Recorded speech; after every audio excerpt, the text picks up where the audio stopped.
Recording in Judge- progress. Good morning, I'm Judge Tammy Long Hayward. This is the civil calendar for Courtroom 304, Clayton County State Court. I'm going to call the 10 a.m. civil calendar. First case on the calendar is Verena Green, Kyan Green versus Kylan Johnson and Allstate Insurance. Good morning, Judge Tony Greer on behalf of the plaintiff. We do no longer need the hearing for this case. We have settled, well, the portion for that filed the motion. I believe that's correct. Attorney Williams is online for the defense. Okay. Good morning, Judge Kyle Williams for the defendant. Ms. Greer is correct in part that we have reached a settlement for the defendant's portion of this case, and we have received the discovery. UM is still involved, and so I'll let Ms. Tucker, who is also on the line representing Allstate, speak on their behalf. Alexis Tucker on behalf of Allstate. We have withdrawn our rule nisi, so there's no need for the hearing this morning because we did receive discovery. All right. All right. So for those of you who remain in the case, I look forward to seeing you either at some other conference or at trial. And thank you all. I love the word settlement, consent, agree. Those are beautiful. Thank you, Judge. You have a good Thank one. you, Your Judge. Honor. Take care. All right. It is Jessica Wilson versus Jamario Terrell and State Farm Mutual.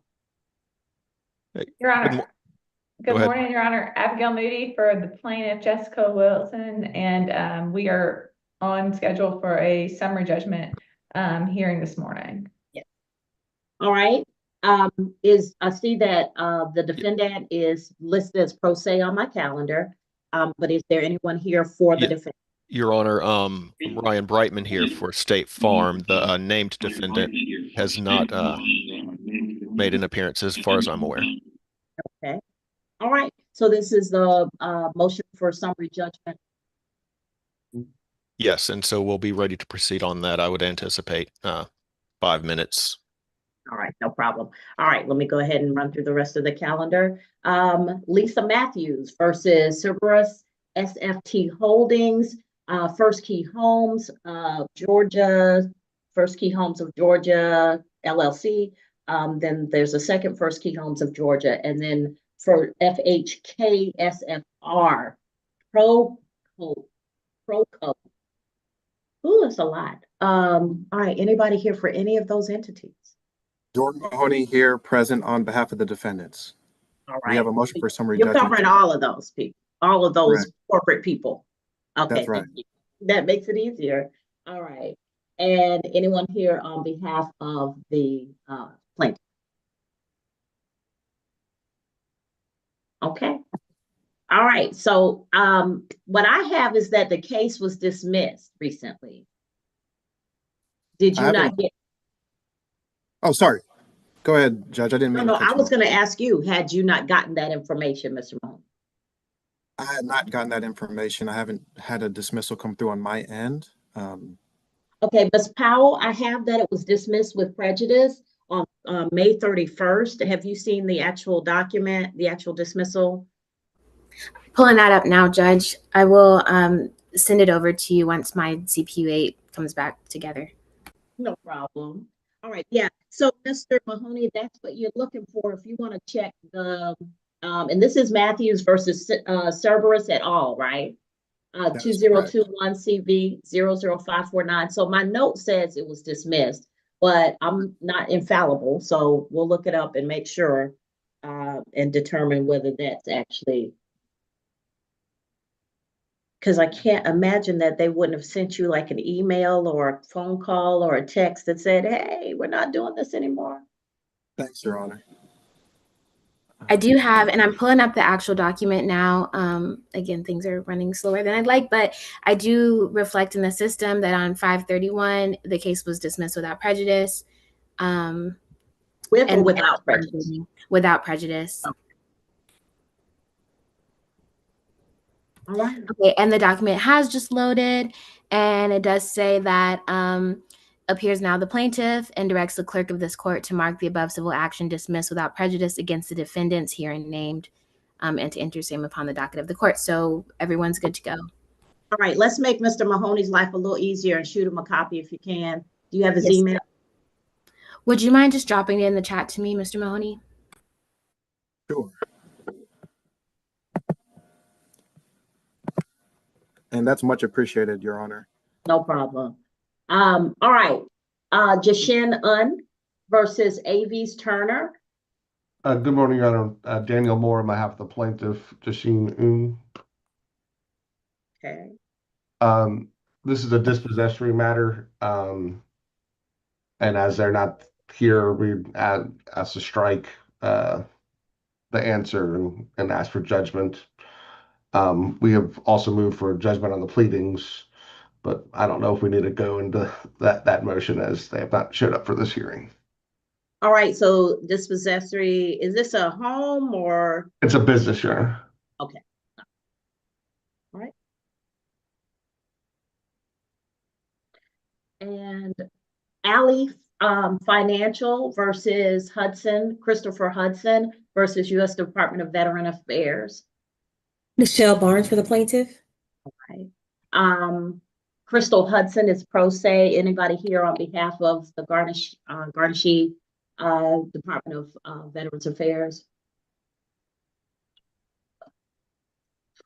All right.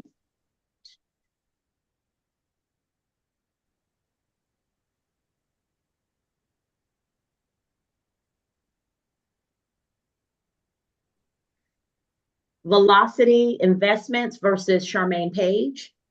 Daniel Green for the plaintiff, Judge. All right. Did we move on from the Crystal Hudson case? I'm sorry. Did we move on from the Miss Hudson? There you are. I'm sorry. Yeah. Okay, I didn't see you. Okay, Miss Hudson, we haven't done your case yet. I'm just calling the calendar. Okay. But you're here for the case, and we'll get to you as soon as we can. Okay. Right, thank you. And Central Auto Sales versus Anna Mae Jackson versus Anna Best Food LLC. I have that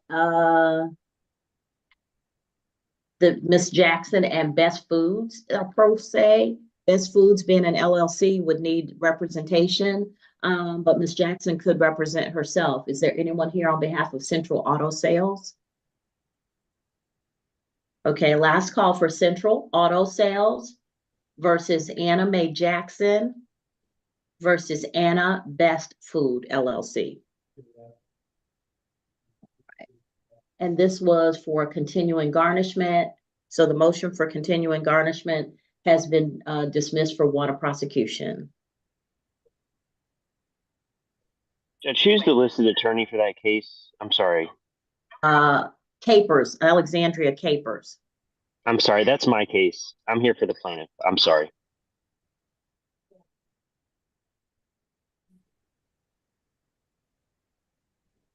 All right, so let's hear from Jessica Wilson versus Jamario Terrell and State Farm. Judge, before you begin, what did you have for position 6? Did both parties appear? Only plaintiff? On position 6, the plaintiff is here and Ms. Hudson is here. The Veterans Affairs as Garnishee is not. For Charmaine Page and Velocity Investments? Mr. Green is here on behalf of Velocity. I did not hear from Ms. Page. Okay. And for Central Auto, Mr. Green is here on behalf of Central Auto. I did not hear from Anna Jackson or Anna Best Foods. Thank you. Yes, Deputy Whitson, thank you. All right. So let's begin with Wilson versus Terrell. No, I'm sorry, Green versus Johnson. Sorry, Wilson versus Terrell. I was right. Thank you. I'm Abigail Moody for the plaintiff. It's defense's motion for summary judgment. So do you want them to go first? Yeah. Okay. All right. Good morning, Your Honor. Ryan Brightman here for State Farm. I think this is a relatively straightforward question.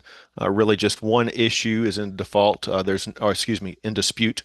There's no real factual questions as pertinent to our motion. State Farm is moving for summary judgment on the single question, single issue, an argument that there is no coverage for this loss under the plaintiff's uninsured motorist coverage. This accident is a single vehicle accident that involved a horse that belonged to Jamario Terrell. Apparently, Mr. Terrell's horse became loose at some point, some way, and Miss Wilson vehicle struck the horse. As you alluded to earlier when Your Honor was calling the calendar, Mr. Terrell has not answered or made an appearance on his own behalf, but we're here just to arguing that as a matter of law, State Farm is entitled to judgment because a horse is not an uninsured motor vehicle. Could have said it, but I wanted to hear you say it. Yeah. So, and I'm not trying to make light of any No, situation. I get it. Yeah. But because I so was going to ask if this was part of a homeowner's insurance policy No. that I'm not aware of, or because it's that doesn't support. But yeah, so they're bringing it on behalf of the person owning the horse as a vehicle. So yeah, Miss Wilson has served State Farm as her uninsured motorist carrier. So yes, it's a pretty straightforward question, I think. And so a few different places that we can look for a definition of an uninsured motor vehicle. First, we'd look to the statute. The uninsured motor vehicle statute tells us what an uninsured motor vehicle is, but it doesn't define motor vehicle. For a definition of motor vehicle, we could look to the liability statute, which is OCGA, 3334-2, and that defines motor vehicle in the liability context as a vehicle having more than 3 load-bearing wheels of a kind required to be registered under the laws of this state relating to motor vehicles designed primarily for operation upon public streets, roads, and highways and driven by power other than muscular power. And it talks about trailers and low-speed vehicles.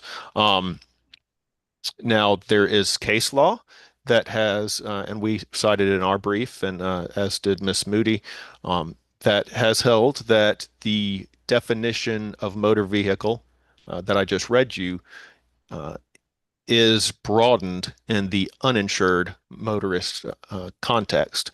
For example, the more than 3 load-bearing wheels. The court has suggested in the case of Hinton versus Interstate Guarantee Insurance Company, and that's cited in our brief. The court in Hinton suggested that, for example, a motorcycle only has 2 wheels, but could be an uninsured motor vehicle under the UM statute. The case in Hinton actually involved a tractor that was towing a trailer on the public highway. And so a tractor, of course, would not fall under a motor vehicle required to hold liability insurance as a regular car. But in that context, the Supreme Court held that that tractor did fall within the definition under the statute and Georgia law of an uninsured motor vehicle. So as far as that's the statutory and case law authority that we have from Georgia about what an uninsured motor vehicle is and what a motor vehicle is. There is the case of,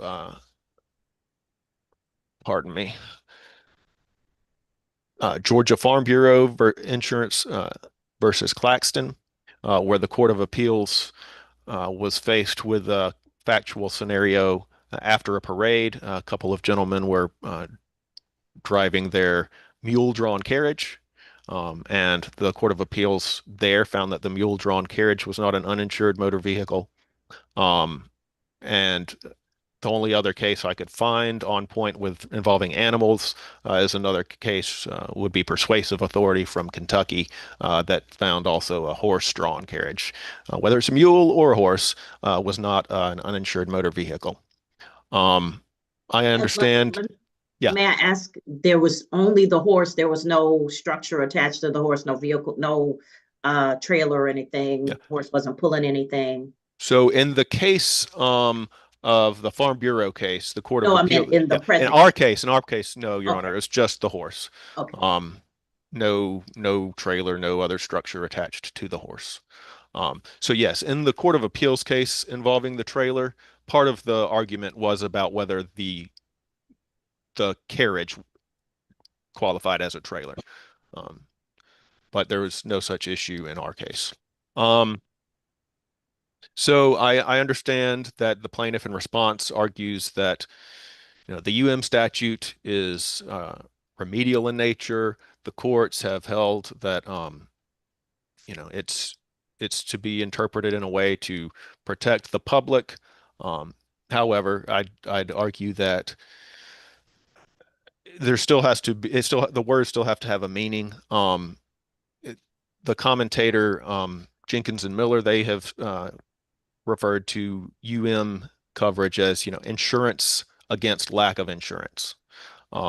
So even that's the broadest interpretation of it. Right.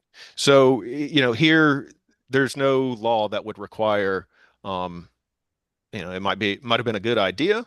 And who knows, we haven't been able to speak with Mr. Terrell to see if he had a homeowners or umbrella policy that might cover him.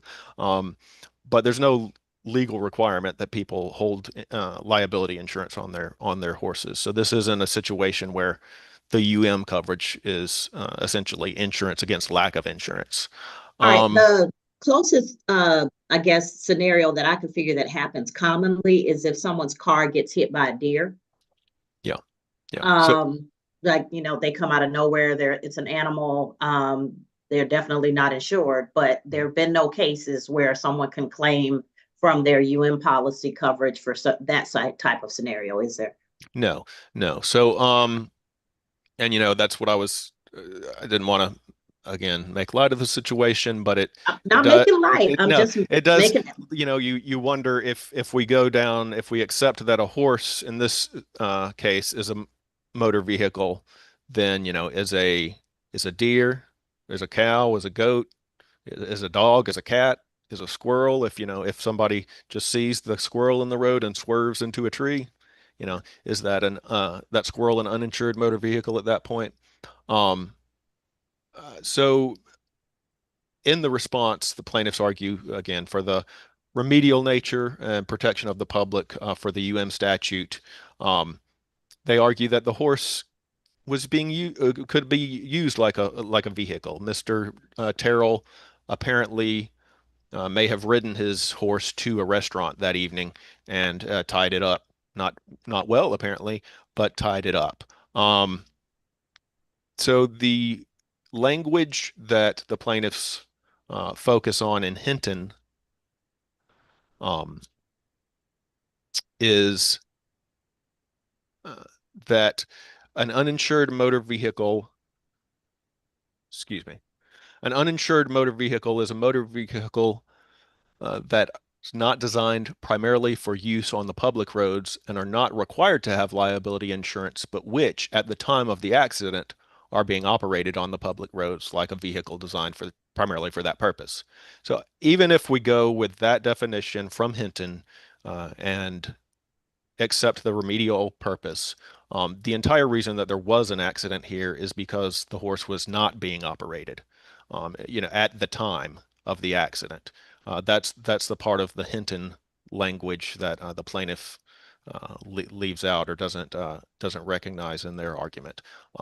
So for those reasons, we would ask the court to find, as a matter of law and a matter of contract, that State Farm does not owe coverage to Ms. Wilson for this loss and issue judgment in State Farm's favor.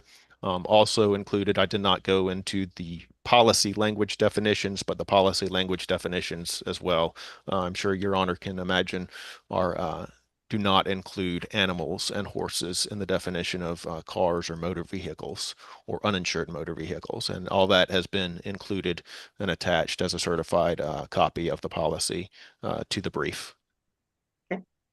All right, Ms. Moody? Yes, Your Honor, thank you. So as the defense counsel said, this accident was back in February of 2024. And my client is basically traveling along a public road, Anvil Block Road. And what happens is a saddled up horse comes out and hits her car. She tries to avoid it.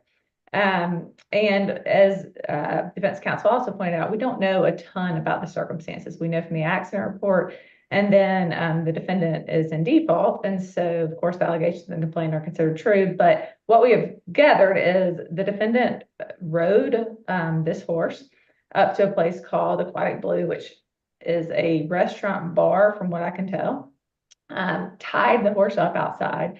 And then at some point, we don't know when, the horse gets loose and comes into the roadway. Pretty extensive damage here. The vehicle, I don't know if I can share my screen, but You may. let's see if I can see it. How do I do this? Let's see. Sorry, Your Honor, I'm trying. Let's see. This is what her car looks like, just so you can have an idea. You got that? Okay. And so yeah, it's a pretty extensive damage. And it's about $63,000 in bills. She has dental work, she has glass, all that stuff. And so what happens is, of course, the defendant doesn't answer. And we've been able to find no other insurance for this. And so now is in our case what we consider up. And so State Farm's basically saying that the horse is not an uninsured motor vehicle, and therefore no coverage. And as counsel stated, the two arguments that they're using is, one, livestock are not uninsured motor vehicles under Georgia law, and second, basically the policy language. And so before I go into why I think he's wrong, I would first state, the summary judgment standard, which is that when the facts are viewed in light most favorable to the non-moving party, which is us, plaintiff Jessica Wilson, there must be no issue of genuine issue of material fact, and the facts must support judgment as a matter of law. And here I think that there is at least an issue.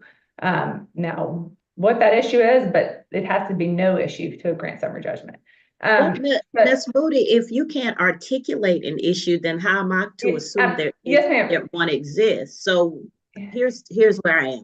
The reason I asked about the deer and the reason I asked about structures attached to the vehicle, to the horse, is if you're telling me he's pulling a trailer or a wagon, then I can say, okay, it might not be motorized, but it is a vehicle. So that may be something that a jury, and I'm willing to take my chances with the appellate court.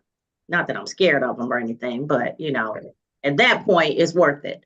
But at this point, I've asked if there was a structure attached to the horse, no structure attached.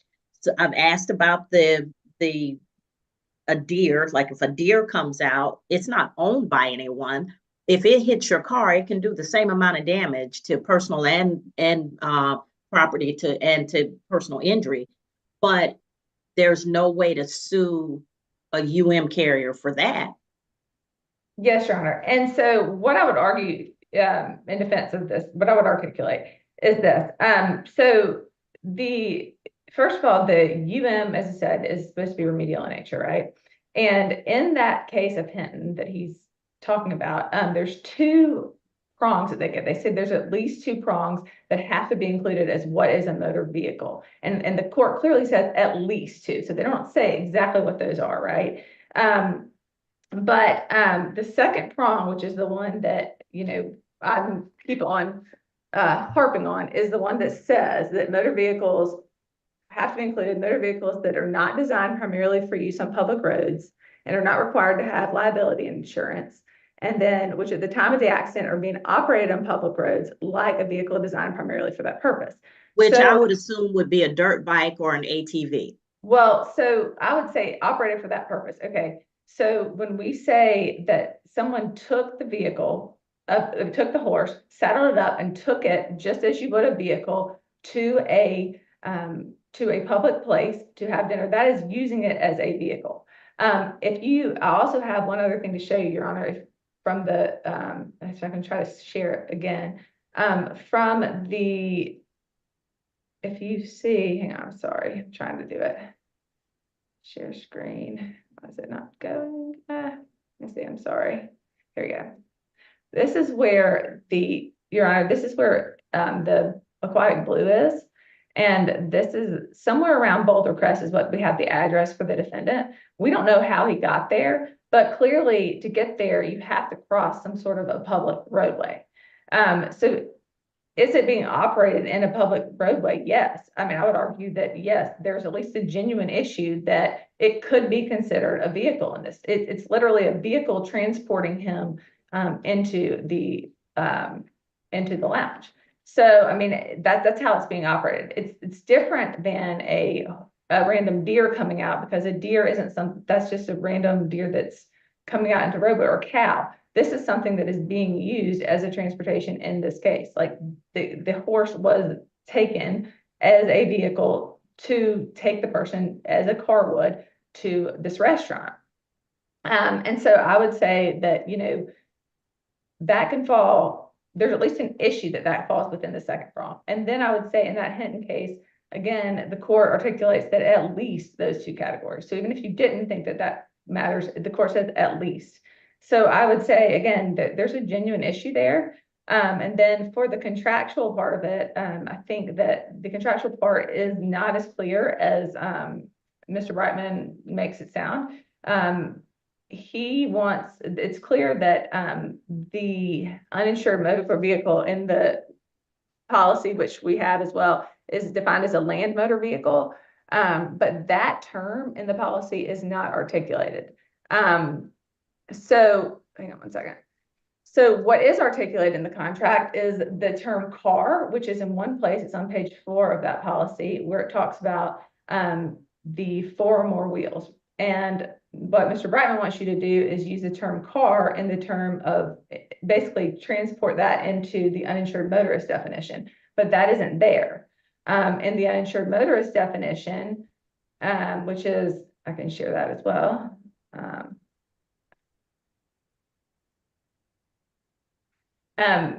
The uninsured motorist definition, there's no place that it says car. And so I would argue to you that if they meant 4 or more wheels needed, then they should have used the term car. In this uninsured motor vehicle coverage, the term car is used in different parts of this language, and the property damage and the insured definition, but it is not used when it says uninsured motor vehicle. We only have land motor vehicle. And so because it does not have the term car, and yet car is articulated elsewhere in the contract, I would argue that there is some ambiguity there. And any ambiguity in a contract, of course, is strictly to be construed against the drafter, which is State Farm. So I would argue again in that there's a genuine issue of material fact there. It's not enough to grant summary judgment, and be my argument. And so for both the horse under Georgia policy and law and under the contract, I would argue that there's a genuine issue, and that I would ask the court to deny summary judgment. I did notice that you're staying away from the word motor. Your Honor, motor, we talk about like horsepower as motor, and I understand I understand. I can't argue to you that there's a motor on a horse. I mean, obviously I can't argue that.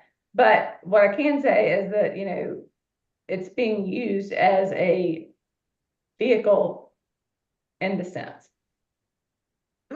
Your Honor, if I could just very, very briefly respond. I think we've covered most of the issues, but just in response, as far as land motor vehicle is the term used in the UM section of the policy, I think there's no ambiguity. The words have to have meaning. If it's not defined, you look to its plain meaning. A motor vehicle is a vehicle with a motor. Whether it has 4 or more wheels, 1 wheel, whether you 2 wheels, something with wheels and a motor. Lastly, to the point about the Hinton language, and the Hinton language says that it's being operated at the time of the accident. If this were a case where Mr. Terrell were riding his horse from his ranch to the restaurant to the bar and got in an accident. I still don't think it would be a motor vehicle, but we'd be closer to the Hinton definition than we are here. That's very different. It was not being used as a vehicle at the time of the accident. All right. We will look more carefully at all of these definitions and give you an order. Okay. Thank you, Thank Your you. Honor. Thank you, Your Honor. May we All be right. excused? Yes. All right. Thank you. Bye. All right.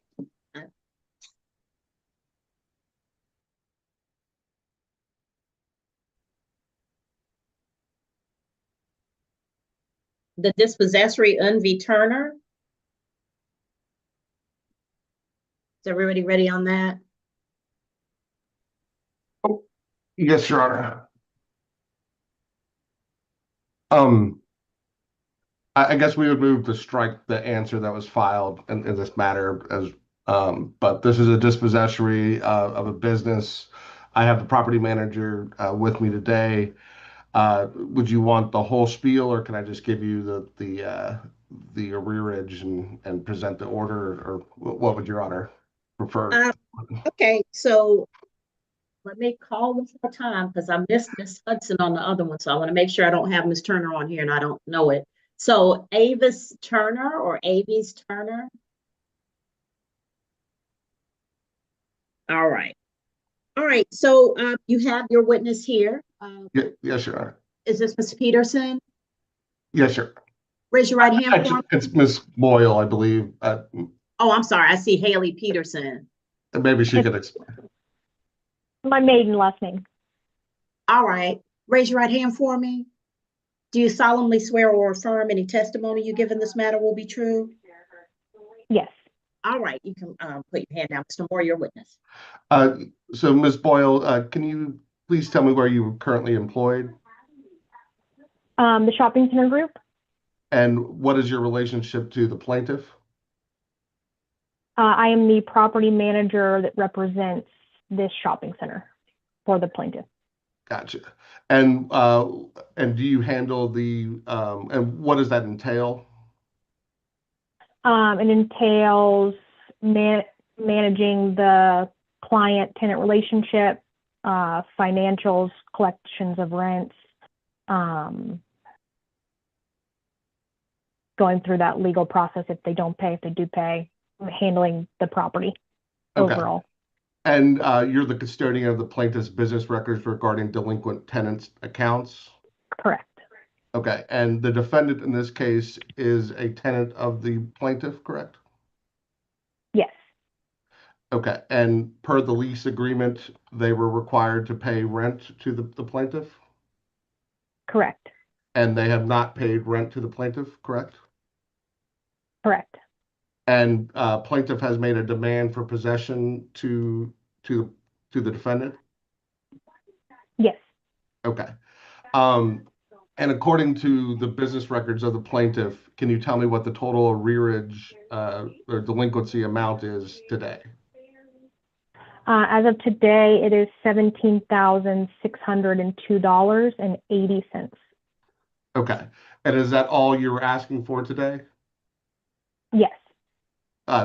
Sorry. And in addition to that, we will be asking for attorney's fees under 911, or excuse me, under 13-111, correct? Yes. Okay. As well as costs. Correct. And then we were asking for possession of the property pursuant to the lease in Georgia law, correct? Correct. Okay. And Your Honor, I could present the ledger as a document, but Okay, just how many months were they delinquent? Or was it one of those where they, hold on, was it that, or was it they partially pay and They pay have a not little paid bit, a or? single payment. Okay, then how many months was it that they were in occupation but delinquent? The lease date is September 2024, so September, October, November, December, January. All right. 10 months, is that right? Okay. All right, so based on the sworn testimony of the property manager, the award will be for $17,602.80 plus attorney's fees as pled in the documents plus costs. And if you will present the order, or if you've already presented it, then I have it. But if you'll present the order, Ms. Powell will manage that for you. Thank you. Just send it to Miss Powell or Ms. Powell. okay. Yeah. We'll ask her for it. I do appreciate it. Thank you, Your Honor. No problem. Thank you. Thank you. Have a good day. All right. All right. So then next case on the calendar is Ally Financial.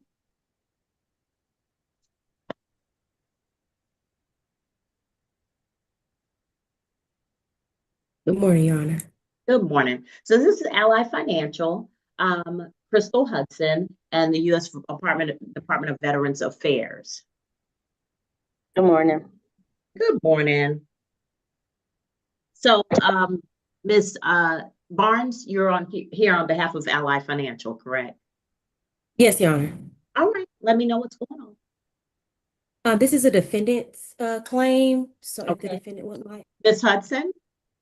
Oh, it's about the wage garnishment, that I will not be able to, I can't get my wages garnished.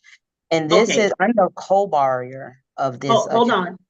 on. All right. So, Ms. Hudson, are you challenging the judgment, like the fact that they have a judgment against you, or are you just saying that this is something that can't be done because it's a government agency? Not that it's a government agency, it's just I can't afford it. I already have a government thing garnishment coming out of my check already. So Okay. So you're saying that I'm sorry, I'm trying to understand your argument. well that's I don't even know what's going on. When I got the garnishment from my employer, it said that I can challenge it to show that I have something already coming out of my check from the government. So to have two government garnishments, I am able to challenge it that I do not get garnished.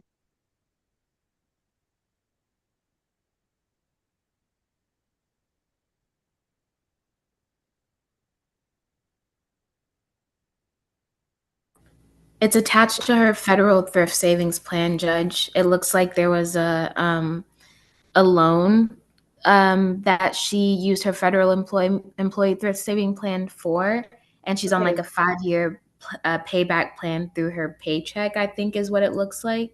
Yeah, so what she's arguing is, and I had to look it up because I wanted to make sure the percentages hadn't changed since I was last educated on garnishment. But what she's arguing is that she has this will exceed the maximum amount of wages that can be garnished.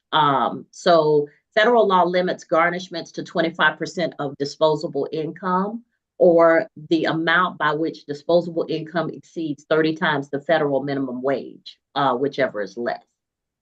So Miss Hudson appears to be making that argument.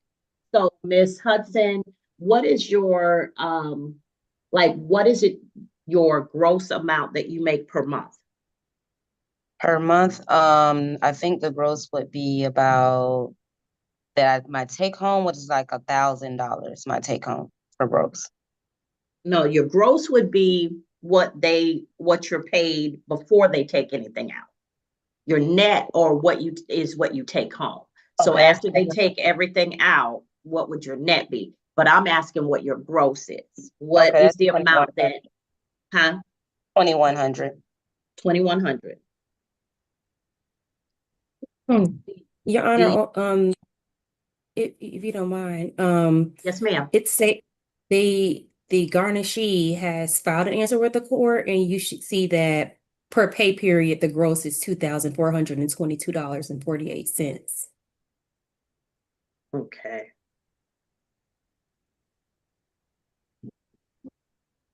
And that's per pay period, Your Honor. Okay. So Miss Powell, can you put up what the garnishee filed because I want to see if they have this other debt that on there, the other thing that's being taken out. Yes, ma'am.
The image is loading up. Just have it in a couple moments.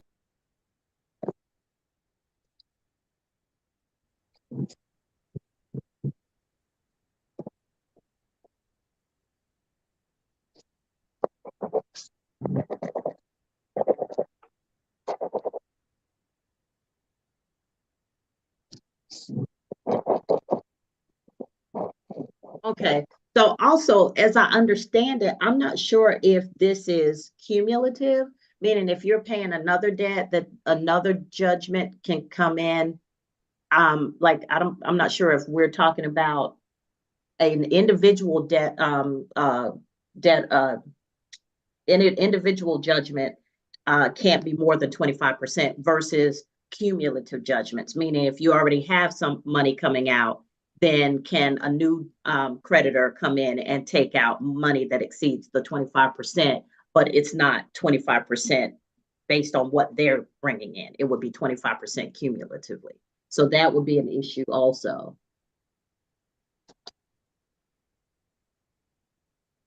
All right.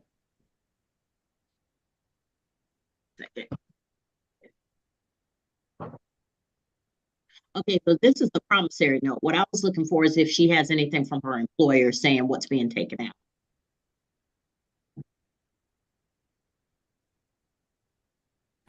Okay, let me share my entire screen and then maybe you can see the record. Okay. Okay, so going back to Zoom. And then Ms. Barnes, how much is the total amount of the loan that you all are asking for? The judgment was $13,176.69, but the remaining balance, Your Honor, is $9,788.05. Okay, and do you know, have you received anything from the garnishee?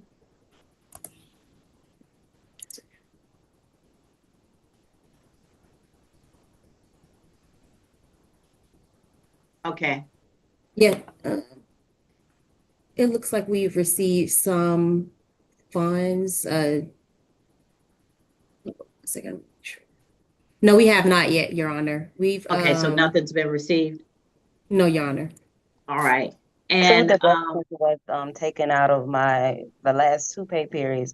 One was for $480 and the other one was for $390, I believe. okay, I you believe said, that's with the court. okay, so before they get them, Ms. Hudson, we hold the funds, so they have to request that they be released to them. So what I'm asking is, do you know how much is being taken out from the other loan that you have? $244. $244? Yes. And that's from the other loan, not this one. Yes. Okay. And and you make $2,422, did you say a month? Bi-weekly. Okay, every 2 weeks.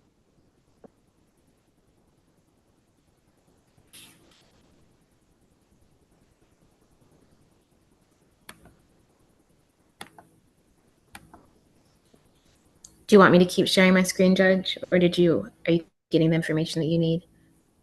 Hold on. I think I'm good. Okay.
Okay. All right. Ma'am, it looks like currently, if you did it per week, the the amount coming out per week, because you said $244 a month is coming out. So the amount coming out of your weekly check would be about 5% of the weekly amount. So we haven't gotten to the 25% yet. And even though I know it is a lot, because of what you are making, I don't think we've reached the 25% threshold that would prevent them from collecting on their judgment. Okay. All right. I just can't, like, my livelihood, I cannot afford to have that coming out of my check. Like, I don't know if they even reached out to the co-borrower on this account and did his wages or anything, but I can't afford it to come out of mine. Ms. Barnes, you can answer that if you want. I'm not sure that you're required to. Your Honor, I have no response to that. Okay. Ms. Hudson, unfortunately, and I pray that you didn't co-sign something for somebody, but unfortunately, if you are attached to the debt, then the creditors can go through whatever legal means to recover the debt. And it doesn't mean that even if you have another person who's borrowing with you, nothing requires them to get it from one person or the other. They may go after one person because that person has the job. It just depends. But unfortunately, as much as it's a hardship, you have not shown that it exceeds which it's not just the federal level. Georgia follows the federal rule with respect to that. You haven't shown that the amount coming out of your check is more than 25% of your weekly gross. Okay. All right. So you may want to talk to the co-borrower and see if they'll help, because I understand it is going to be a hardship for you. Okay. All right. So the traverse is denied in this case. Thank you. Thank you, Your Honor. You're welcome. This is my last matter. May I be excused? You may. Thank you.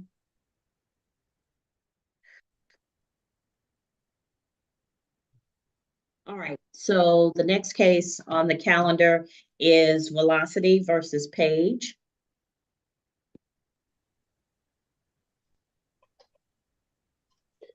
Your Honor, Mr. Green? yeah, Judge, that's my case.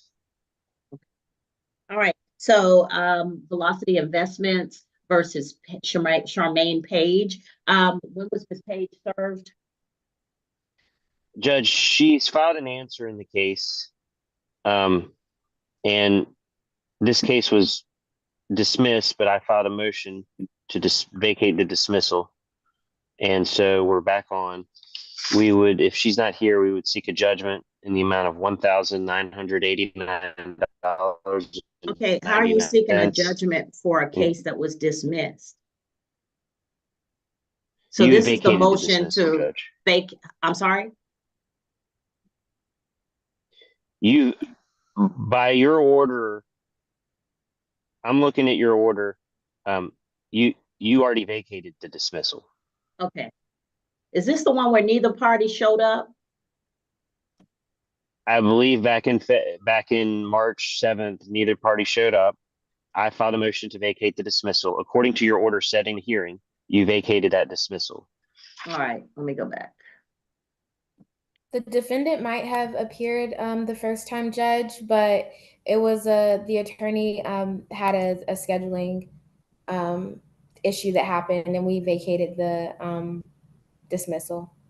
Okay, did Miss Page get notice of She this was hearing? sent notice. Let me make sure that it wasn't sent back for any reason.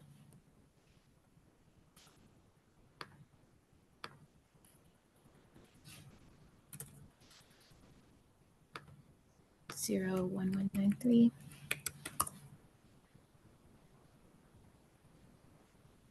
Okay. No note that her notice was sent back, Judge. All right. All right, so go ahead, Mr. Green, and tell me what Velocity is seeking.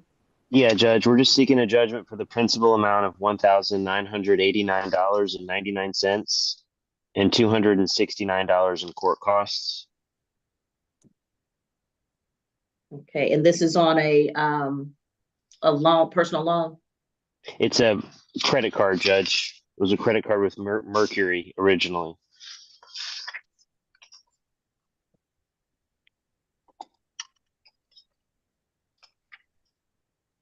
All right. The defendant was given notice in this case. She did answer, was properly served and did answer. The court had an initial hearing where neither party appeared, but it was later determined that the attorney had a conflict. The case was rescheduled for both parties to get notice and both parties to appear. Ms. Page, Charmaine Page, has not appeared. Velocity Investment is seeking a default judgment in the amount of $1,989.99 plus $269 in court costs. Court is going to grant that judgment plus court costs. Thank you. All right, the last case is Central Auto Sales versus Anna Jackson and Anna Best Foods. And Anna Jackson is pro se, but Anna Best Foods is listed as pro se. As a company, it's required to have representation. So at this point, the Anna Best Foods is in default and will go forward on Central Auto Sales versus Anna Mae Jackson.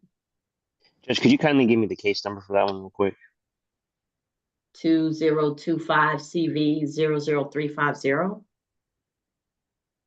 Thank you, Judge. So yes, we served the garnishee with the garnishment, and we haven't gotten an answer.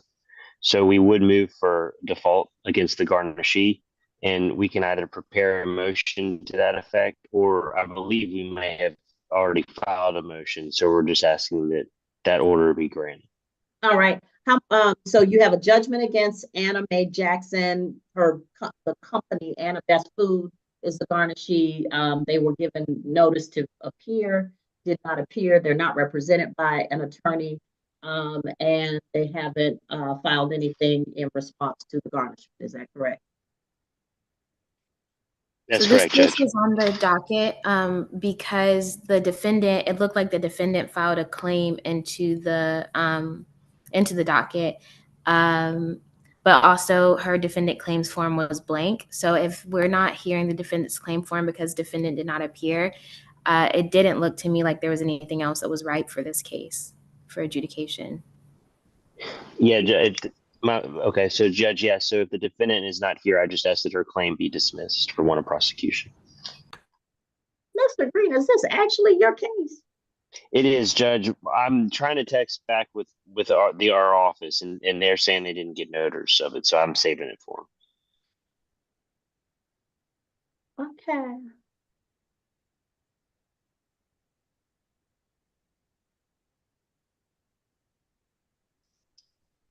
All right, so the defendant's request to have their claim form reviewed or whatever they were asking for is going to be denied. So the defendant's motion will be denied in this case. Thank you. Your Honor, that's all the business I have before you. May I be excused? You may. Thank you. All right, so the 11 o'clock calendar. Your Honor, Yes. this is Emery Did I- Potter. My sound was not working, and I've been frantically working on that for quite a while. I'm here on 2023 CV 1380. Okay, can you give me a name? Flexibility Capital versus Prince Electrical. Okay, I haven't called the 11 o'clock calendar yet. Oh, I'm sorry, Your Honor. I'll be sit down That's and be okay. quiet. I just finished with 10 o'clock. I'm going to call it now. All right, no problem. All right, Joseph Davis versus Oxford TH Partnership. Good morning, Attorney Sarah Malkin on behalf of Oxford Townhomes. You're on behalf of Oxford, I'm sorry. Yes, it's an appeal, so I guess the defendant in this case. Yeah, so Joseph Davis,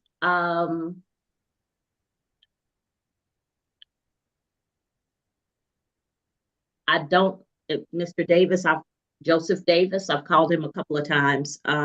This case, I believe, was on a previous calendar and it was dismissed for want of prosecution. I have not received notice of it being on a previous calendar, Your Honor, but it's an appeal from a consent agreement, so we are arguing that there is no right of There's appeal. nothing to, right, okay. Yeah, so the Mr. Davis's appeal will be dismissed. Thank you, Your Honor, and that concludes my business. May I be excused? You may. Thank you. Thank you. Ahmed Kamara and Ajatu Jola versus Sean Doe, Ernest Turner, Atlanta Realtors LLC, and Atlanta Realtors LLC again. Good morning, Your Honor. Good morning. Jermaine Austin here for the plaintiffs. Okay.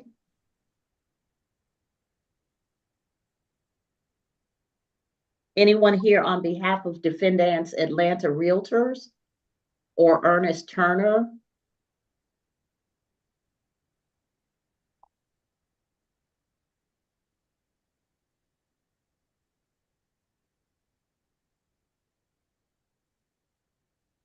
All right, were the defendants served in this case? They were, but I am going to double check, make sure nothing was sent back. Because I have a, yeah. Yeah, I don't have anything that says that anything was bounced back for any reason. Okay, Mr. Austin, tell me what's going on in this. This is an action on a contract? Yes, Your Honor. It's an investment contract. And pretty much, my clients made a $200,000 investment to the defendants, and there were promises along the way to pay back. And the excuse. So I'm looking at it and it says realtor. So was it into the realty company or was it on it by buying or investing in property? It was. It wasn't buying and investing in real property. It was an investment in vehicles and other goods. This is going to be complicated. All right, Mr. Austin, give me a minute. I'll be right back.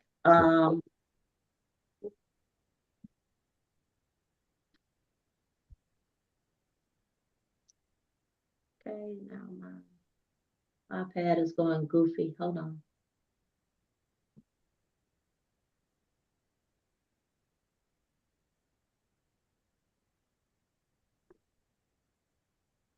Oh, there we go.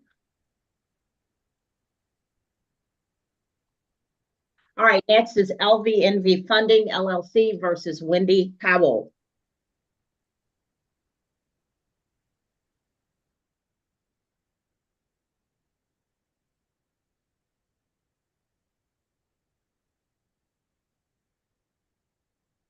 All right, y'all can hear me, right? LVNV Funding LLC. I have Kyle Floyd as the attorney versus Wendy Powell. Going once. All right, dismissed for want of prosecution. Flexibility Capital Inc. versus Prince Tyrone Easton and Prince Electrical LLC. Henry Potter for the plaintiff. We're proceeding on an affidavit for the damages against Prince Eason.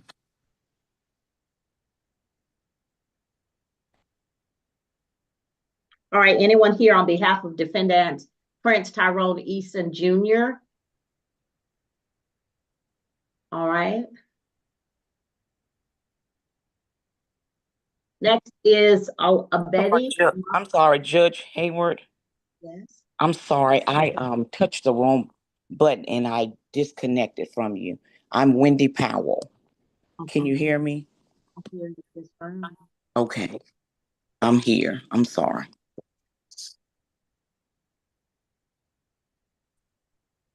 All right, so Ms. Powell, LVNV Funding LLC, no one's here on behalf of LVNV Funding LLC. So unless you filed something, their motion or whatever they were asking for is dismissed. Oh, thank you. Thank you. You're welcome. Thank you. Am I free to leave? Ms. Powell? Yes, ma'am. That doesn't mean that they won't pursue whatever is going on.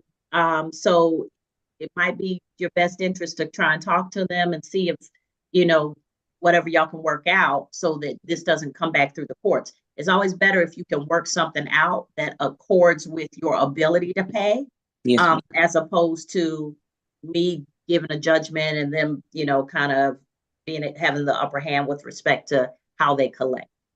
Okay, I appreciate that. Yes, ma'am, I'll reach out to them. All right, take care. Thank you. You're welcome. All right, and next is Ahmad Al-Abedi and Hayat Daman versus Ace American Insurance. Good morning, Your Honor. This is Harold Spence and Karima Alameen for the plaintiff. All righty. Anyone here on behalf of the defendant? You all are representing both defendants. So Mr. Spence for Mr. Al-Abedi and Ms. Amin for Damon. Is that correct? We're both jointly representing both defendants, Okay. Your Honor. That works. And Ace American Insurance. Is there anyone here? I have Mr. Mark Bardak for Ace American. Have y'all heard from him, or is there any indication that he has a conflict, Ms. Powell? We have not heard from him, and he has not responded to recent communications from me. And we'd ask that their motion be dismissed for want of prosecution, Your Honor. Okay.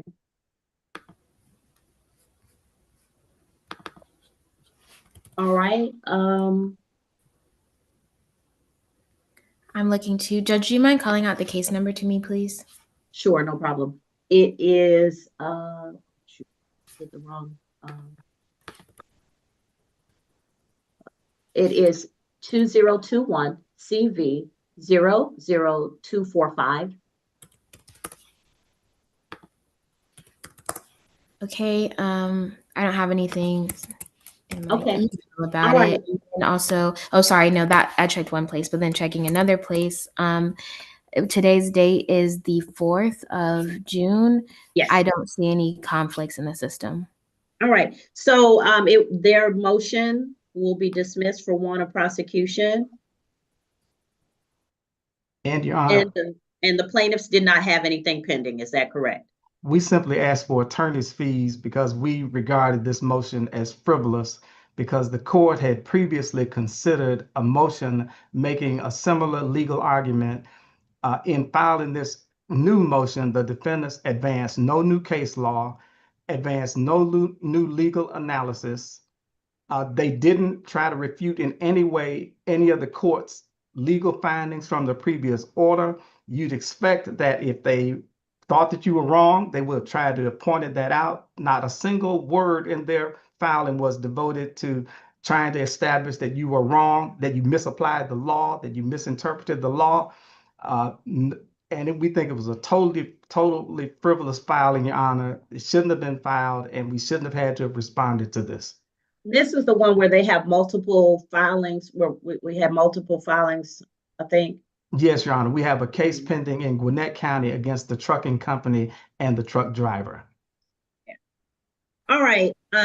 So what amount of damages for attorney's fees are you pleading based on this filing? We would seek $1,000 in attorney's fees, Your Honor. All right. I did note that there didn't seem to be any new ground covered in this motion. So the court is going to grant you the amount of $1,000 in attorney's fees based on the frivolity of the pleading. Thank you very much, Your Honor. All right, and go ahead and give me an order. And may we be excused, Your Honor. Yes, you may be excused. Thank you. Thank you. Have a good day, Your Honor. Thank you.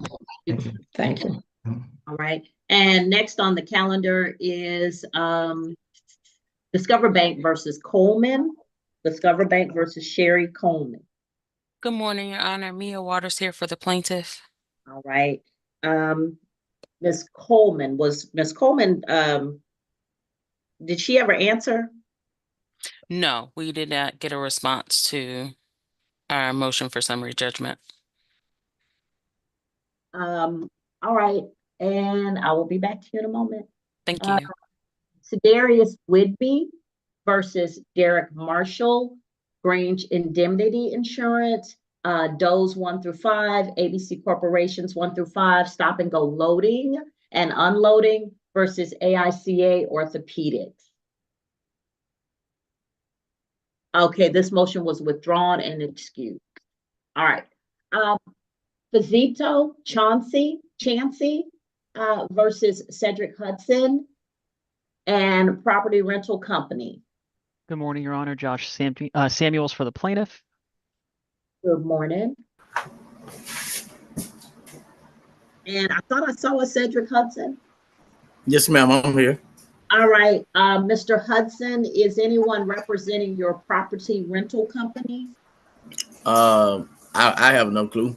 They're separate defendants, Judge. That's his landlord. Okay, all right.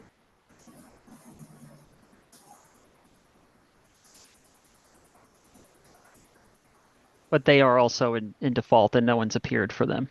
Okay, no problem. And next is Devontae June Taylor, Denise Tuckenberry versus Michael Corday McKinney.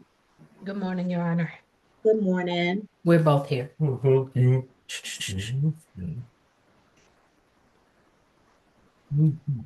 right, anyone here on behalf of Mr. McKinney? No, he never answered. All right, and that's it. All right, so Kamara, give me a minute on that one because I think that's going to be a little bit complicated. Okay. Flexibility Capital versus Prince. All right, Emery Potter for Flexibility Capital, Your Honor. Pursuant to our affidavit in January 22, Prince executed and delivered a future receivable sales purchase agreement for the price of $14,000. But it was to be paid back a remittance of $162.22 a day. And the default price would be liable for all collection fees, expenses, costs. Prince Easton Jr. executed a personal guarantee of the debt. And that At the time, it was breached on or about February 22nd, 2022. At the time the final payment was received, the balance owed on the purchase amount was $17,520.04. My client's been damaged in the amount of $17,520.04. And as such, that's how much is owed by the defendant in the principal amount. We're also asking for prejudgment interest in the amount of $6,531.85 and reasonable attorney's fees of $2,343.39. Those attorneys fees are under 13-111 and were computed using the formula therein of 15% of the first $500 and 10% of the excess. And Shalonda Barnes, my paralegal, should have forwarded you an proposed order. Okay. So this is so you said he was supposed to pay back $160.22 a day? A day, yep. This is a merchant cash agreement. Yeah. So yes, it's by automatic ACH, and then he stopped the ACHs. Okay. All right. So $117,520.04 is the principal amount owed currently. And then there's prejudgment interest, pled in the amount, I think I got the number right, $6,531.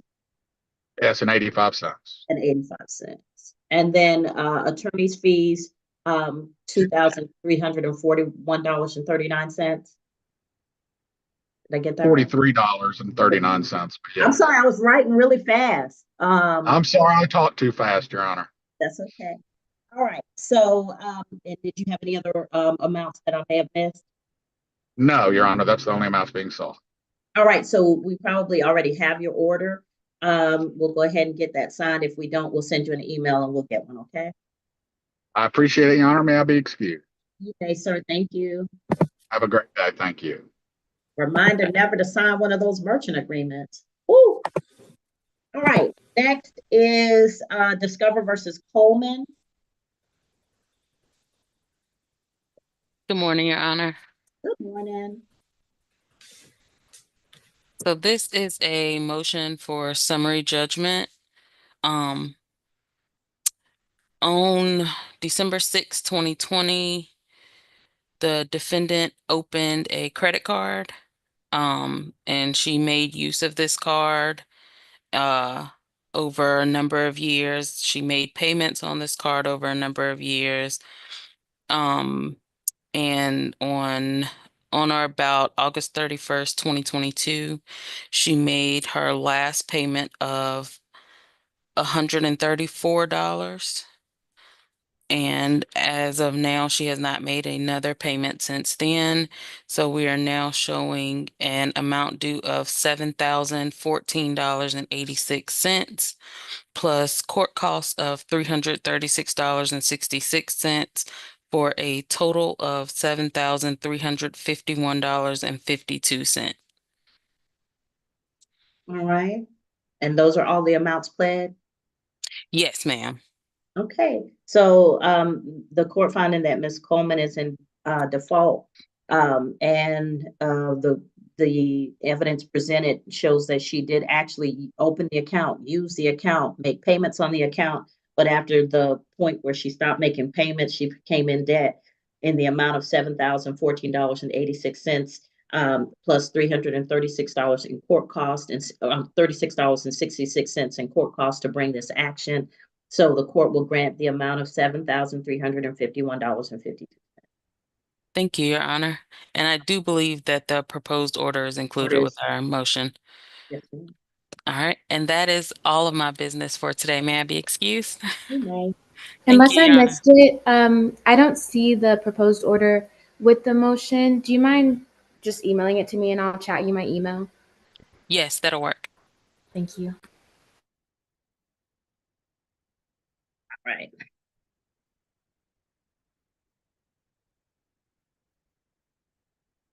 All right, Chancey versus Hudson. Yes, Your Honor. This is a dog bite tort claim, and this is a discovery motion to strike Mr. Hudson's answer. I don't want to rehash the brief because I think we kind of go through the timeline on that already. But essentially, it's no responses to written discovery, 3 depositions missed. Well, sorry, excuse me. 2 were attended, but both had objections to providing any information to us. The 3rd one was missed after we obtained an order from you ordering Mr. Hudson to deposition. It's a 2022 case. It's been pending for almost 3 years now. There's no insurance. The landlord's defaulted. And so we think the only sanction that cures the prejudice here and allows us to move forward with a damages hearing is to strike the answer. Otherwise, the other sanctions available, like awarding attorney's fees and things like that, Mr. Hudson's probably not going to be able to pay those, and they're not going to put us in the position that we would have been in if the discovery was had. So I know it's a harsh sanction. I know that he is pro se, and that's why we're not asking for fees in addition to striking the answer. But when you exercise your right to represent yourself, you're treated to the same standards that attorneys are. And if it were my client that did all of this, that, as we laid out in the brief, I don't think you'd have a problem dismissing our case for want of prosecution. So that's why we're asking for that sanction. All right. So, Mr. Hudson, you understand what Mr. Samuels is asking me to do? No, ma'am. Okay, let me explain it. So this is the issue with representing yourself, especially in a civil context, because it is very, very technical. But when a civil case is filed against you, and you have you answer that case, that means you're putting yourself into the litigation, which means that they have obligations to you, you have obligations to them. Part of that obligation is under discovery, which means you will exchange information, and there are rules to it. But they get to send you questions, they get to send you statements that you have to verify, they get to have depositions where they ask you questions regarding anything that could lead to information that might be relevant and produced at trial. And so all of those things, they have that responsibility and you have that responsibility. My understanding is that they have tried to engage in discovery with you and you have been what is essentially non-responsive. They've set up depositions and you've refused to answer or provide relevant or information that might lead to information that is necessary for trial. And so with that being said, I can't treat pro se litigants any differently than I treat people who are trained in the rules of procedure, evidence, who are attorneys essentially. So if you put yourself at a disadvantage when you don't have an attorney, and I know attorneys are expensive, but what we do, we as attorneys, is we understand the rules. And so we know how to guide you by the rules. And my mom's an attorney and she says a lot of her clients say to her, well, it's just talking. I mean, I know how to talk, but do you know how to say the right words? Do you know? Well, see, I really never understood when he was calling for the dispositions. I never really understood what disposition was. I never went through it, never had to deal with it. I thought once I sent the copy of the video to the courts, because he was asking for a copy of the video, well, I turned it over to the courts. It's at the courthouse. I don't have a copy of the video. The video is literally, when I answered to their question, I figured once I answered their question and answered it with the video, that the courts would give him the video. I didn't know that I had to provide him a copy of the video, but the video is at the courthouse in the file. Unfortunately, Mr. Hudson, that's not how it works. So the courts are the neutral party. We stay out of it as much as possible. I hear as little as possible until you all come to me for either a motions hearing or a trial. And so all of the responsibility for the litigation of a lawsuit is between the parties. So Mr. Samuel says he's done his part, but you failed to do your part. And he's asking me now to change your posture in the litigation. He's asking me to remove your answer and put you in a default. And if I put you in a default position, that means you have not answered. There's no dispute. Mr. Samuels will win by default. His client wins by default, and he will ask me for a judgment. All he'll have to do is prove the damages for the judgment. Now, you still have the opportunity to weigh in on the damages phase, if I were to do that, you could say that I've paid this or I challenge this as with respect to damages. But essentially, if I remove your answer, he wins the case. I don't mind explaining as much as I can, but the problem when you represent yourself is you don't understand things like the responsibility to participate in discovery, what a deposition means and what it requires of you, what it means to turn over discovery to the other side. So the courts, you don't have to, you can file discovery with us, but the most important part is exchanging discovery, sending it to the other party, them sending you what you asked for. Okay. Well, I explained to him that I didn't have it. I explained to him that it was at the courts. When we went in the first deposition, I explained to him that I didn't have a copy of the film. It was at the court. I don't know how to go back up there and get it from him. What do I go ask him for it back and then send it to him? But I don't know how to go up there and get it. I turned it in when I turned it in with the answer. I figured once I answered and gave them a copy of the film that was me answering him and giving him what he needed. And I understand you're telling me now that it don't work like that. I do understand that now. But that's how I figured that was my answer was answered, because if had I known it, I would have kept the video for myself, and then I would have been able to present it had I known that's how it goes. But I didn't know it, and I understand that you're explaining it to me now. But when he was asking me questions, I was thinking like he was just, I don't know, just trying to build the case, really, honestly. So that's why I refrained from giving him any of the information, because I felt he was trying to build a case. It was like being attacked. So that's what really kept me from even talking to him, period, at all. But it is, like I said, it is a video on file that's showing where the Chancey did whatever he did. I'm not saying that the dog did not bite him, but I'm saying that he was aggressive towards the dog. That's what shows on the video, that he was aggressive towards the dog, and that's what made the dog attack him. So I figured once I sent that into the courts, and one say this case was dismissed in another court. It had been dismissed, but I understand. Mr. Samuels, do you have the video that he's talking about? I don't, and I'm concerned that if it's been spoliated, even if unintentionally, that's really going to prejudice my client's case at this point. It's direct evidence of what happened that day. Okay, I'm not sure where he said he brought it down to the court. I don't know what that means. I don't know what form it was in. Okay. I have every confidence that our state court clerk is stellar when it comes to preserving documents and submissions. Even if they're in video form, she will take whatever they give her and maintain it in the way that it was given. However, I don't know what was given. There's no way for me to know that. If you can access whatever the clerk has, that's fine, but I'm not sure how this all went. But like I said, I don't have any idea of how this all kind of went. But unfortunately, Mr. Hudson, the part that I guess is most important is I can't treat you any differently than I would treat Mr. Samuels' client if he did the same. So if you sued Mr. Samuels and he said, my client's not answering any questions, I'm not participating, and I've had some attorneys do that, we've had to walk them back to what the rules say. But I can't, because you're pro se and you didn't know, I can't use that as an excuse to not respond to the motion that Mr. Samuels has had. Okay. Okay. All right. It's not, I don't know.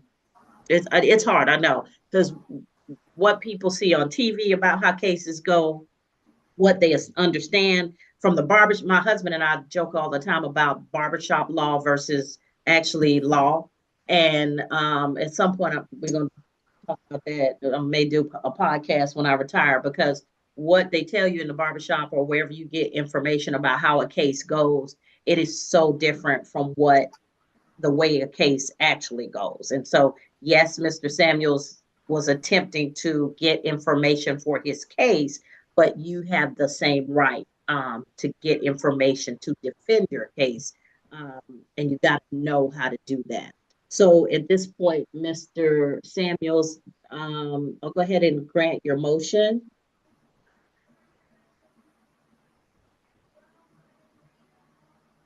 So both Mr. Hudson and the court, I guess the landlord are in default. I would like to place the damages hearing on another motions date, because Mr. Hudson does have the opportunity to challenge any damages that you assert from your client. If he has documentation, if he has anything, video, even if he wanted to present it, or anything else with respect to the damages hearing, then I would prefer to have it at a different time. Yeah, I think that's fine. I just need to confer with my client because we originally filed a jury demand, and what I want to ask him is whether he's willing to withdraw that so we could do a bench trial and get it done more efficiently that way. Either way, a bench trial, jury trial, either way, but it's going to be on another date. Okay. All right. So I think we have your motion, your order, your proposed order. So can I ask how many days do I have before I can challenge the order that we're signing right now? Once you get it, you have 30 days to challenge it. But Mr. Hudson, this is where it gets important. There are rules to this, and so just you saying I just want to challenge it, that's one thing, but challenging it properly so that you actually can have an effect that you're looking for, that's different. I got you. Okay. Yes, all ma'am. right. All right. You're excused at this time. Judge, before we excuse these parties, is Mr. Samuels going to file a motion letting us know how we're going to move forward, and then we'll file an order about what happened here today, or do we go ahead? No, we'll go ahead and file the order granting the default, and then Mr. Samuels just can send us an email or file something saying that he wants a bench trial versus a jury trial, or he wants to maintain his jury trial. Okay, yes, ma'am. Thank you. All right. And Mr. Hudson, please be mindful that whatever the next step is, you'll be getting notice from the court, okay? Okay, thank you. All right, thank you. Thank you. Your Honor, excuse me, may I speak? Jordan Mahoney, counsel for defendants on that Matthews versus Cerberus case at all. Yes. So we spoke earlier when you called our case, and it appeared that plaintiff attempted to voluntarily dismiss the action, but that's not allowable anymore under OCGA section 91141. Voluntary dismissals now must be done with the consent of both parties, or they must be done within 60 days of the opposing party filing the answer. Right. So, and how far outside the 60 days is it? I can tell you when our answer was filed, Judge. 1 second. All right.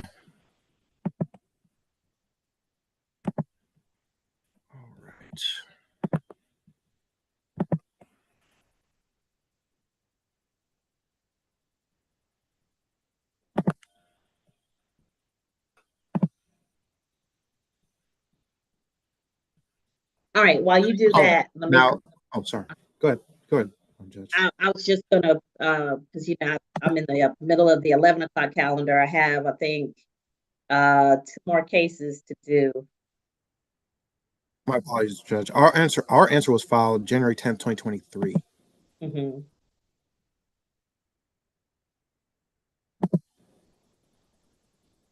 And so what I was going to say, so that Judge, would 531. That would make the dismissal outside the new rules. Right. We answered on behalf of all defendants on that date in 2023. In 2023. So I'm sorry, 2023. Yeah. That's right, Judge. All I was going to say is that well, for cases that were filed before the pending cases, Judge. I'm sorry. Sorry, I didn't mean to cut you off, Judge. I apologize. No, I was going to say it's for pending cases. For pending cases. Okay, so it doesn't matter when it was filed, because we're all learning this. These are new rules for me too. So yes, Judge. And I double checked. It says effective April 21st, 2025. I can actually screen share what I'm seeing right here from West Code of Georgia annotated. I'm No, using I Westlaw got to you. look at it. I Okay, got I'm using I Westlaw to got look a at it. whole video that they sent us about it. This or I think it's a PowerPoint or something. So yeah, they just came. I think they're probably not even aware. Do this for me. Call them. Because sometimes they're not aware. And Yes, I believe they're probably not. yeah, I think they may have thought that because their case was pending before, because I think that's a misconception about the new rules, is that if your case was pending before the rule became effective, that it won't be affected, but that may be their issue. So just give them a call and let's see if we can do this old school lawyering style and figure it out. And if you all need to come before me for something, then I'm more than happy, even for a conference if you want. Right. I was going to propose that I guess we could because we do want to the motion decided. So Yeah, I was going to that's propose that fine. we do like a proposed order. Yeah, I'll But put you back on the calendar now that I'm clear. But yeah, I can put you back on the calendar, but call them and let them know that this is outside the limits of the new statute. right. And I And was going they to send like an may, email copying him yeah, saying that we appeared for the hearing on this date and they apparently filed a involuntary dismissal that may not be authorized anymore under the new yeah, statute. yeah. And we would go from there. Because I think them filing without prejudice means that they intend to awaken this case, and they may not be able to if they, under the new rules with the way they've done it. So, all right, That as just well. keep in touch with Ms. Powell if you all need to be put back on the calendar. Otherwise, we'll look at the case based on what's been filed. Excellent, Judge. All right. Are we, and one more request, are we permitted to submit a proposed order? Certainly. We love proposed orders. Will do. Thanks, Judge. We may May not I use be them, but we like them. May I be excused, Judge? You may. Thank you. Thank you so much. All right. So, Mr. Austin, thank you for your patience. When I think an issue is going to be a little bit meaty, I'll hold it for a second so I can figure it out. All right. So this is Kamara and Jola. Is that correct? Versus Doe Turner and Atlanta Realtors LLC. Yes. So, okay, let's talk about this investment. Oh. Yeah, and just for Barry, I didn't forget you. I'm coming. All right, go ahead. And just for context, Your Honor, I had this case on the exact same facts as this case and got a default judgment on that case too. But pretty much what happened is that my clients made a $200,000 investment to the defendants, and the contract states that the investment amount was supposed to be used to buy luxury vehicles and other goods.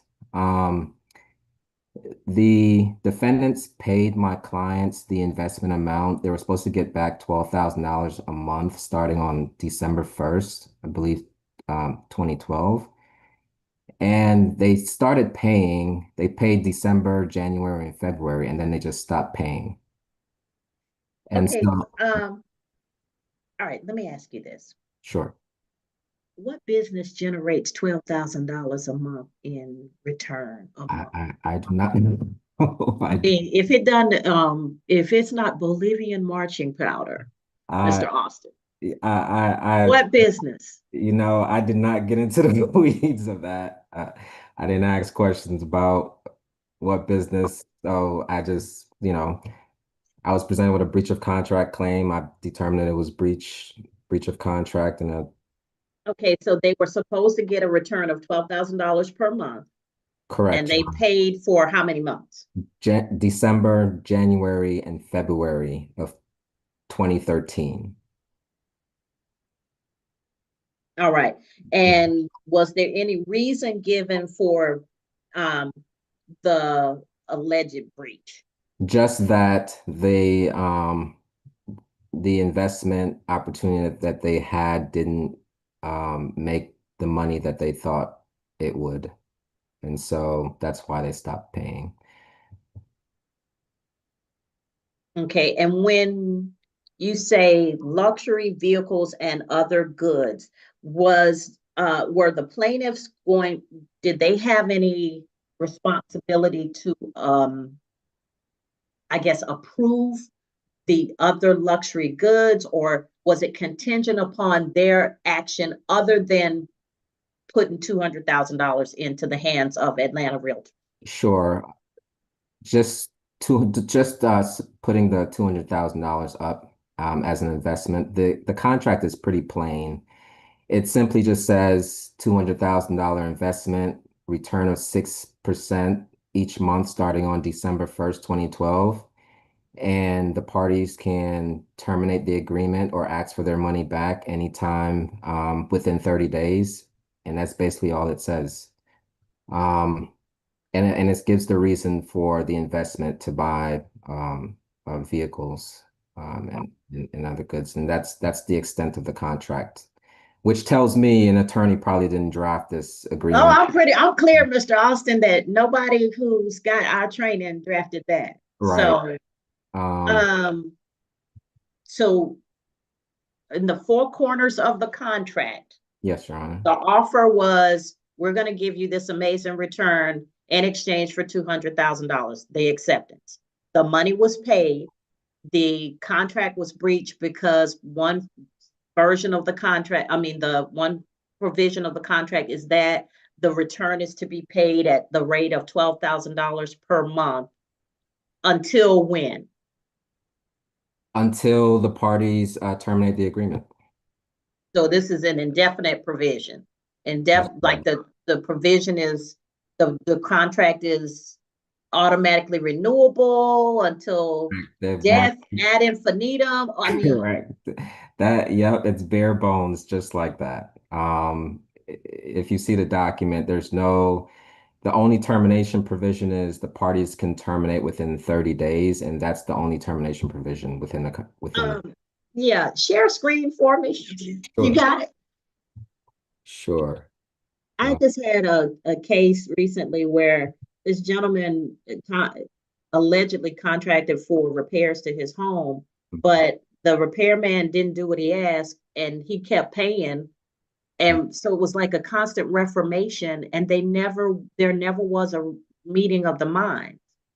And I was like, sir, you can't sue him for not meeting the terms of the contract because y'all never had a contract. Every time you said do this for this amount of money, he did something different and you gave him a different amount of money. Yeah. Now I have a screenshot. I'll show it to you. Let me share my screen. Right. Okay. Hold on.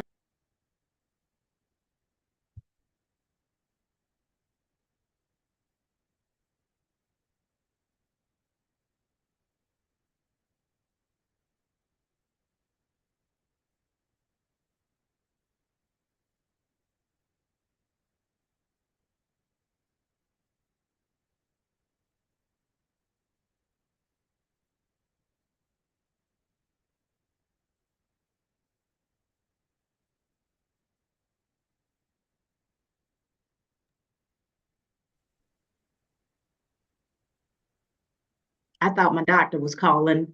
Oh, no, it was a scam call. Oh. They're using Kaiser Permanente now to ask if you've been in a car accident in the last 2 years. It's just the amazing the amount of scams out here. But anyway, okay, let's go. All right. Okay. Loan invested.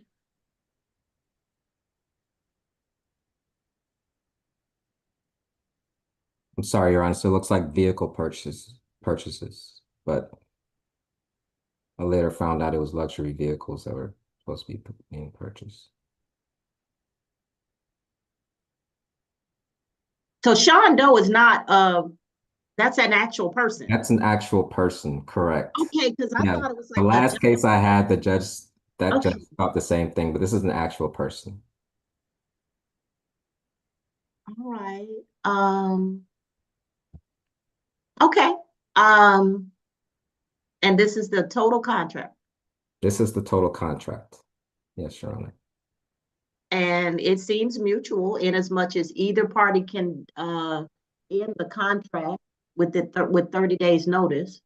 Correct. My prior judgment on the same facts, I'm still having trouble collecting that judgment, to be Oh, you're honest. gonna have trouble collecting this one, Mr. Austin. Oh, I'm pretty sure. I mean, because this is as sketchy as the paper it's written on. Yeah.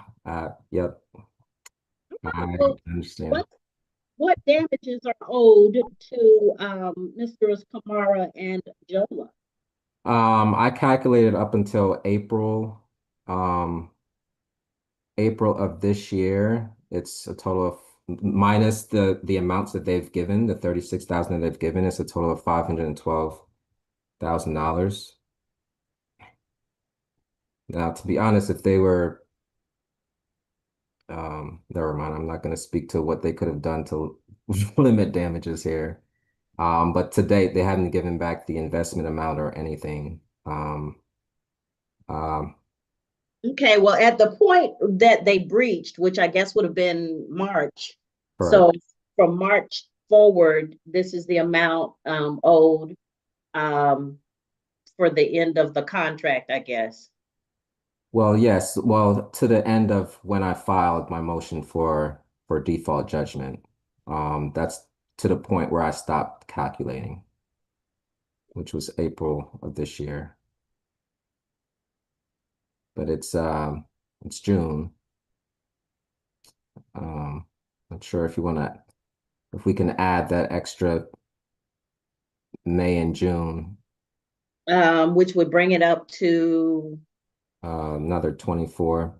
yeah, 36, 536. Yes, ma'am, 24, 34. Yep.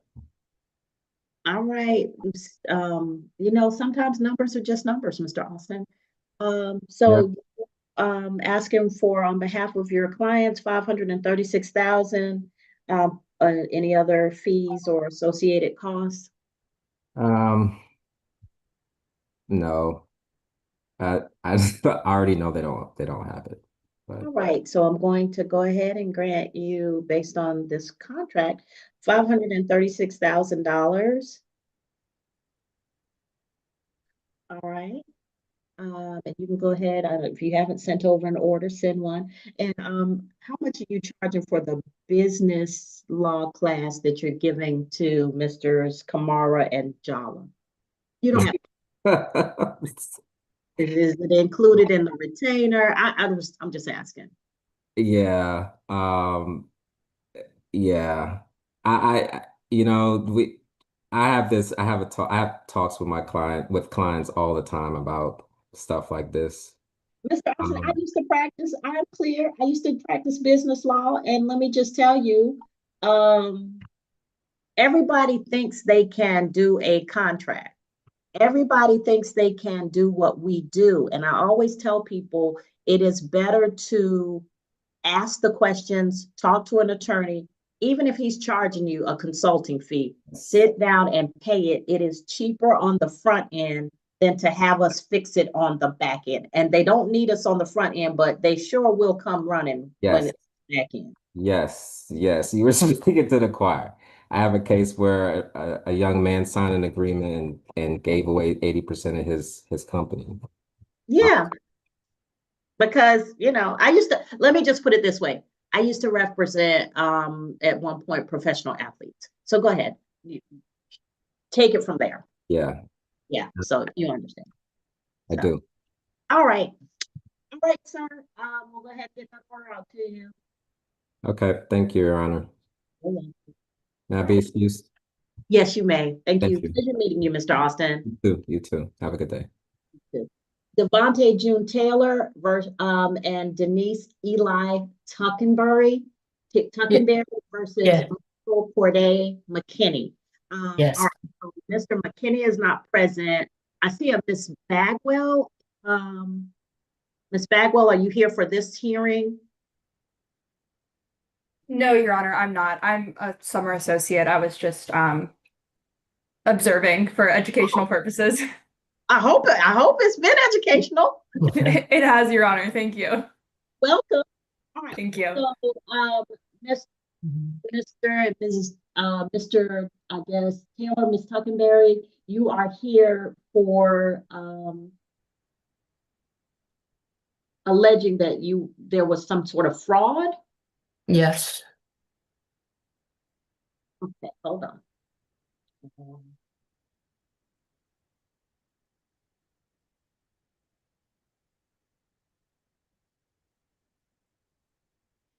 All right, here we go. All right, so you have filed an affidavit and a request for default judgment. Tell me what happened. Okay. A loan was made to a friend of mine who I hadn't seen in years. We were going to go into some kind of business, into lawn care. Okay. He asked me to loan him my money so he could start the business. Okay, so hold on. So Okay. this is Mr. McKinney. Yes. All right. So Mr. McKinney and you haven't talked in years, and then y'all start talking to each other about a business. Yeah, he found me on Facebook, and we like knew each other from high school. Okay. Okay. So he was talking to me about the lawn care business, and it sounded good to me because I know you can make money off the lawn care business. But like I said, he asked me for the loan and I loaned him the money. And when I loaned him the money, we had a verbal agreement that he would pay me back my money. Did you just listen to the last hit case, Ms. Tuckerman? Yes. All right. So you're starting a business with somebody who you haven't seen since high school. Yeah, we weren't starting a business together. I was loaning him the money. Okay, so why couldn't he go to a bank? He has 3 jobs. He works like 7 days a week. He has money. So then why did he need your money? Oh, I had money. I had money saved up. So I was going to start a business. But when me and him started talking, it sounded good what he was talking about. He was going to start the lawn care business, and then he was going to come and train me on the lawn care business. I was going to get my own set of lawn care equipment. Okay, so what was the money how much did you loan him? Okay, I loaned him $56,000. Oh my God. Like from Wait, whoa. $56,000? Yes. Did you have anything in writing? No, just a verbal agreement, and I have like my receipts from the bank and everything else. But 56,000 is not the total amount. The total Go ahead. Mr. Taylor, how are you involved in this? He's severely autistic. It's Okay. just that some of that money was his money, our money saved. Okay. All right. So, Miss, why would you give somebody that amount of money with no documentation or anything? Because by him having all those jobs, he gets a good amount of income. Which And means he could have paid himself, but why would he need your $56,000 plus? his money was already tied up in things. Like I was so anxious. I wanted to get this business started, and it can make money. But the defendant, Ms. Tuckenberry, yes. you're one of those people where if you get an idea in your head, you're not going to be dissuaded. And unfortunately, you got an idea in your head that you were going to start a business and you took 56,000 plus dollars and just handed it to somebody with no documentation. Yeah, Your Honor, may sound strange, but I've never done anything like that before in my life. I know about scams. I know about romance scams. I know about all kinds of things that happen, but I think I'm under so much pressure taking care of my son. I take care of him totally. You know, he has so many I needs. have a son who's on the spectrum. Okay. Yeah, it's a lot of stress. And I think that got the loans because I was vulnerable and I was distracted because I've never done anything like that. And I needed something like I'll be 65 in September. I needed something like to make some money, to like, build for my future, like to have some kind of income. And I had a business plan in mind. It would work, but I just didn't think that he would steal my money. I really didn't think that he would do that. Report it to the police. Hmm? Did you report it to the police?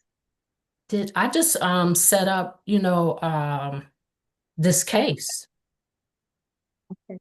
Yeah. All right.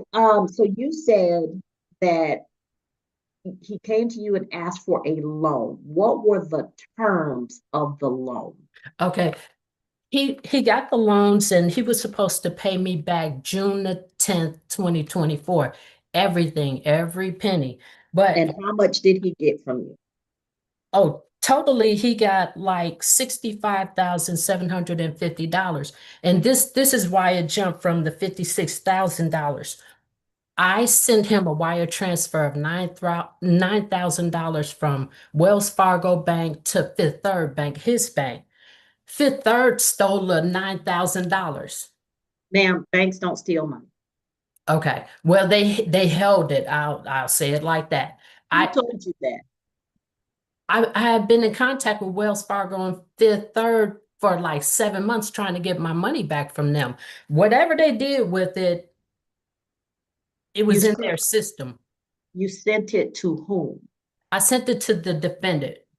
And now Fifth Third and Wells Fargo are saying they don't have that money. No. It took me 7 months, and I finally got in touch with the president's office of Fifth Third Bank, and they found the money. But the defendant set it up where it still went into his account. So that's why my $56,000 went to $65,750. Well, I mean, Fifth Third Bank had my $9,000 I was sending to him, and they kept it. And nobody would answer questions or anything. And then the Financial Bureau made Fifth Third Bank give me my money back. But when they were giving me my money back, the defendant had it transferred into his account because originally it was supposed to go to his account. After it was lost with Fifth Third Bank, I sent all kinds of letters and everything else, so they would return that 9,000 to me. Now this is another part to that. When Fifth Third Bank had my money and they didn't return it, the defendant was pressuring me because he needed the money to get more lawn care equipment. And so I gave him $9,000. Did you ever see any lawn care equipment? He showed me some pictures, but it didn't even occur to me that he may not be telling the truth about the lawn care stuff. I mean, I was so wrapped up in thinking, okay, I'm gonna get my business started. I'm taking care of my son, totally distracted because I have to think for me and for him. And I didn't think that the defendant would scam me. Yeah, he showed me some pictures. He showed me pictures of the trailer. He showed me pictures of the riding lawnmower, and then things need to I can show you pictures of a rocket ship. It doesn't make exactly. I swear my mind frame, I don't know where it was because I'm just breaks my heart, Miss Tuckberry. Miss Powell, was Mr. McKinney ever served in this case? 1 second, Your Honor, let me check. He was served by me like 3 times and then hold on, ma'am. Hold on. Okay. This is done legally. Okay.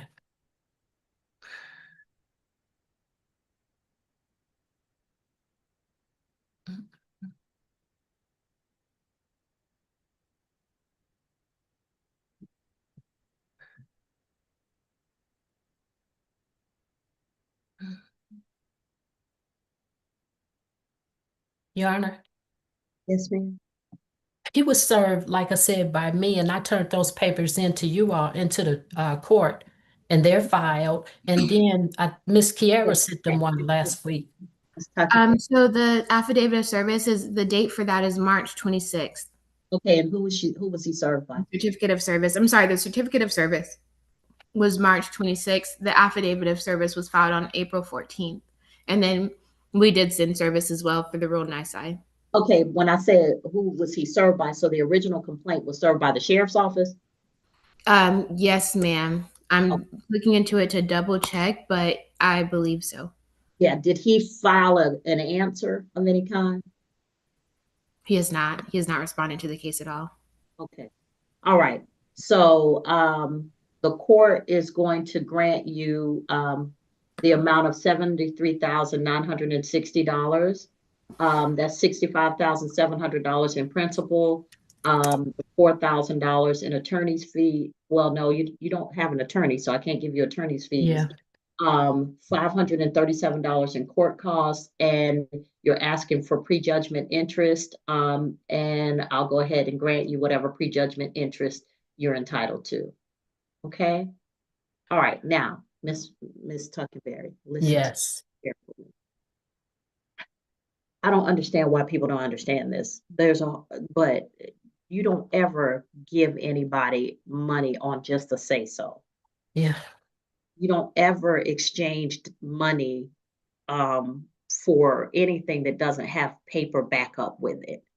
If somebody tells you, well, I'm going to start a business, and they have a business, well, you want to know, okay, well, who've you worked for before? Can I get, can I talk to your clients? Can I see your work? Can I see the actual, because you weren't even giving him money to start your own business. You were Right. giving him money to support. If somebody's telling you, I'm working 3 jobs and I have all this money, doesn't it, think about now what sense it makes to be working 3 jobs and you can't get a loan, and you don't have any money to do something else that you working 3 jobs and your money is tied up in other stuff, but you don't have any money, and you got to come to a vulnerable person who's taking care of another vulnerable person and take their money.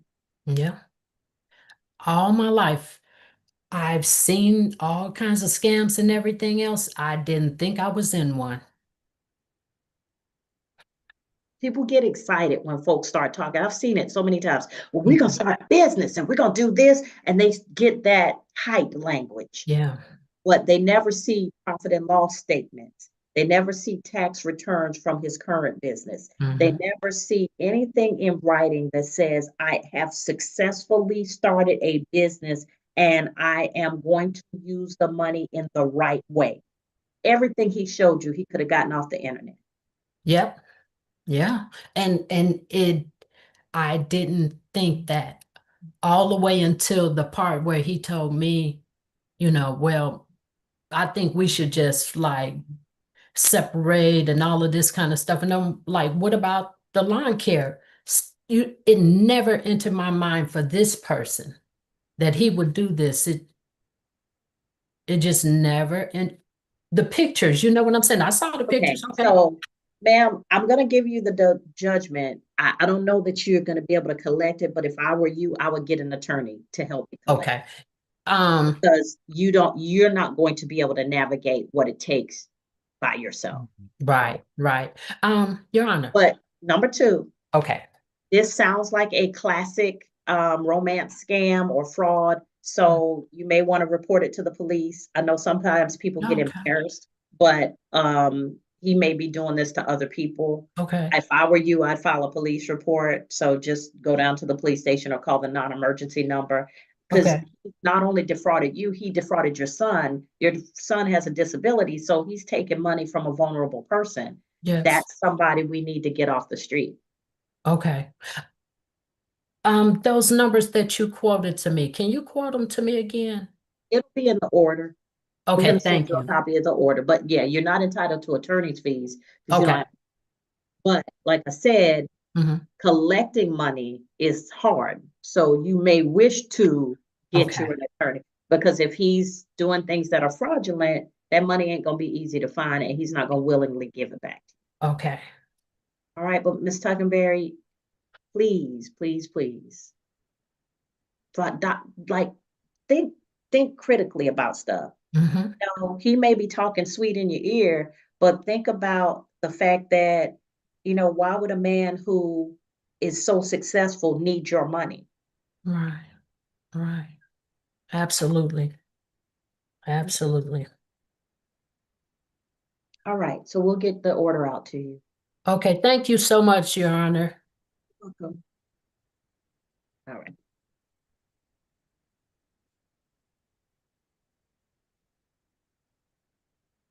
All right, Miss Powell, we're in recess until the 1 p.m. Okay. calendar. Yes, ma'am. Okay, will you send me a picture of the notes that you took, of the numbers that you have?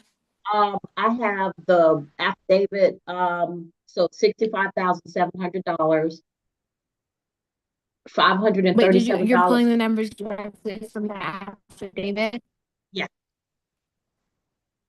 She's not Oh, I entitled can to do that. attorney's fees, and she's asking for prejudgment interest. So if she pled for it, so she's entitled to it.